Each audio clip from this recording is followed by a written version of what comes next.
The next, biotherapies, okay? Going to the other bucket, non-selective, okay? So what's the difference between selective and non-selective? Selective what? It's specific only to what tissue? Dead tissue.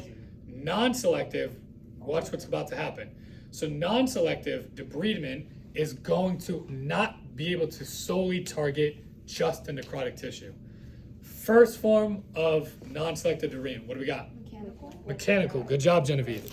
Okay, so outside of irrigation, now let's go back to the boat. Okay, so after we irrigate this wound bed, this is what your practice is going to be 95% of the time. Okay, you may still use enzymatic debridement, but that's going to be a part of what you do after what I show you right now.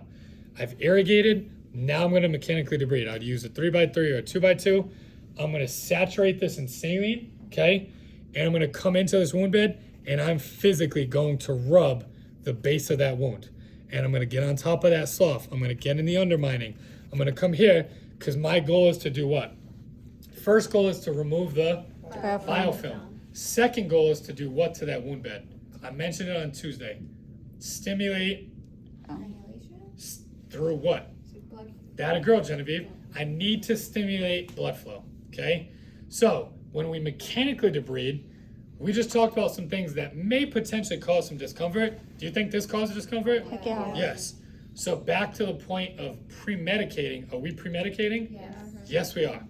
Unless we have a chronic non-healing wound where I know that patient and they're just not feeling anything, okay? But we do not assume that. We always pre-medicate.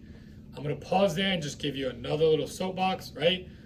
This is very unfortunate. The vast majority, organizations are getting better. The vast majority of healthcare organizations have no protocols set up to pre-medicate patients for wound care. Yeah, That's what I was gonna say. I was gonna ask if do you need an order for like lidocaine? You need an order for any type of medication. So Okay. whether I'm doing a topical agent or if I'm doing something orally in a systemic variation, gotta have an order. So if you need an order for that, but no order for wound care, You still need an order for wound care. you do need an We order do. for wound care? Yes, we do. So then why doesn't it happen as often with the nurses if it's I love ordered you. they have to do it? I love your question. I think the point is I think that as we evolve and innovate, that the dressing-based protocols and the treatment-based protocols should incorporate pre-medication. And I just don't see it. So something at Valley Press I really pushed for, but then I was no longer in that role as a wound care specialist. I was back in like 2015, 2016. So it's something I do not see. So when you guys, who did wound care? Christy and Edith, right? Did you see them pre-medicate? No. No. Did you see them even assess the patient for pain? No. Prior to the the wound patient dressing. was complaining. Okay, you guys see that? Trust me, I'm gonna tell you what you're gonna see in practice, but I'm gonna tell you what to do is right and what is best practice, okay? Pre-medicate your patients. What I saw them doing too was just grab this normal saline and just going like that. Gotta get in there. I had mine, she was definitely medicated. It was very painful. And they soaked it and came back 10 minutes later. With viscous lidocaine or viscous topical agent. They gave her morphine and IV. IV, Yep. and then they removed her dressing, and then they put new dressing in, and it wasn't saline, it was some other solution, Could have been like a topical anesthetic. and then it was like a cleaning solution. Okay. I think it was cleaning. If it was, so how bad was the wound? Was it like a It was Dakin's? bad. It was like a cancerous tumor. Oh, so they probably use like a Dakin's solution to physically saturate the wound bed and then to remove that. Dakin's is a bleach-based solution. So most of the cleansing agents you're gonna see, they're gonna be hypochlorous based or a hypochloric acid, which the body naturally produces and is a part of autolytic debridement. But hypochlorous is the vast majority of our wound cleansing agents. Dakin's would come from a pharmacy. Okay, it was like Yeah. a blue bottle. That's Dakin's solution. Okay. Yeah. Okay. All right. You guys good with that? So pre-medicate your wounds. Okay. Because when you mechanically debride, just to Edith's point, she just came in there, or he or she, right? You got to get in there. The goal is to reduce the biofilm and then to stimulate blood flow. The only way you're going to granulate that tissue and create new cells is to stimulate blood flow. That's another point that 90% of nursing staff are not going to be able to speak to. I guarantee it. But I'm teaching you guys this for a reason. Got to stimulate blood flow. So that's also important to teach who? The patient, right?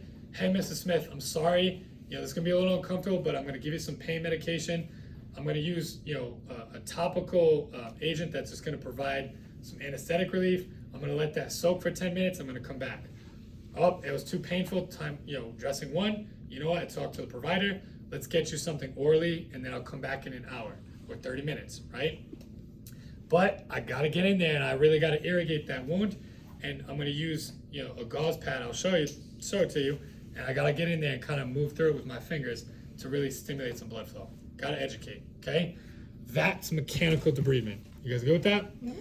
Now, on the psychomotor skills checklist, and what you may see, which is not a best practice and hasn't been for like 15 plus years, if you ever see an order for a wet to dry dressing, that is not a best practice. You need to question that order, and if you see it, we should not be doing it.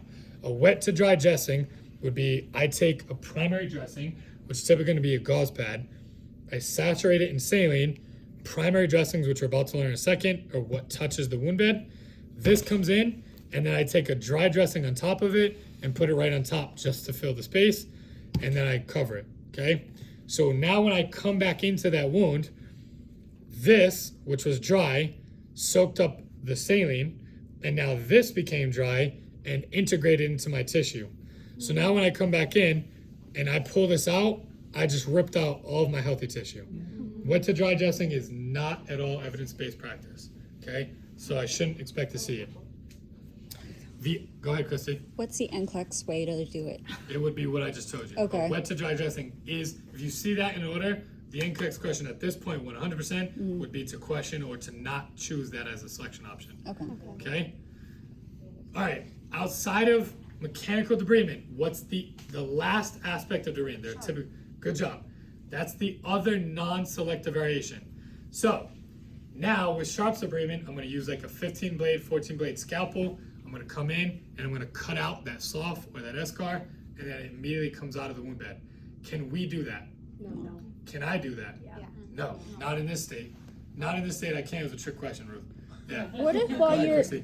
when you're in there and it's coming off, can you pull it out? Like course you even can. if it's like dangly? If you're mechanically debriding and you're pulling out slough, take the slough out. Okay. But you cannot come in with a scalpel Okay. and a sharps, variation and debride. In the state of California, as a WCC, I cannot debride. In other states, as a wound care certified nurse, I can. As an advanced practitioner, would you be able As an advanced practice nurse, if you had privileges within that healthcare organization that were designated for you to do, sharps debridement, you could do it. Great question, So Lena. who's doing The provider. um, Yep, either the APRN, the PA, or the doctor. Yep. Okay. So now I'm going to ask you some knowledge-based questions. What's the fastest form of debridement? Mechanical. Rethink the question. What's the fastest form of debridement? Mechanical. Sharps. Yeah. Sharps by far. I'm cutting out an entire piece of dead tissue. The fastest form of debridement is sharps debridement. What's the issue with sharps debridement? Only a physician. Infection. Only a provider who's privileged, but what else? We just described it. There you go. You're cutting into healthy tissue as well, okay? So then, if we were to ask if there were to be options, and there was, the question was asking what the most optimal form of debridement is, okay? And there was selective and non-selective options, what is most likely the answer? Selective. Good job, because it's the least harm to the patient, okay? But if anywhere in the stem of that question it asked about speed, okay, and the fastest way, it's sharps. Optimal is going to be your selective variations. Everybody with me? Do you guys want to take a 5-minute break? Yeah. Let's take a 5.